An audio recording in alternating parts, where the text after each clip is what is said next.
achieve this end. I thank you. I thank the representative of the United Kingdom for his statement. I shall now make a statement in my capacity as the representative of the Russian Federation. Russia abstained on voting on the American draft of the Security Council resolution to extend the MINURSO mandate.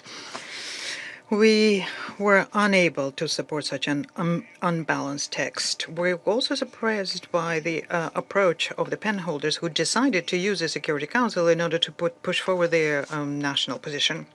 This is a drastic departure with a practice in the Council, according to which there has to be a diligent search by the penholders of a consensus with taking into account the positions of all members.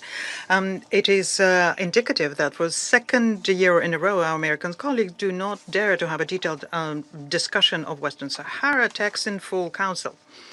The group of friends of Western Sahara is not something that we take into account here because in the light of reviewed national positions by all members therein, it became a platform for an imbalanced collective monologue. As an outcome of this, one of the delegations had to, on their own, request that the draft be discussed in full councils, which shows that there are serious shortcomings on the part of the penholders, who made work on this document far too abridged and politicized. There is, however, a certain desire to show compromise recently, and this was what allowed us to have a positive outcome of the voting. For us, this document is a departure from the basis we have at the UN on the issue of Western Sahara settlement. This basis never went away, and its bases are not to be reviewed. Russia decided not to block the Council decision to extend the mission, MINURSO, and this was in order to give yet another chance to the peace process.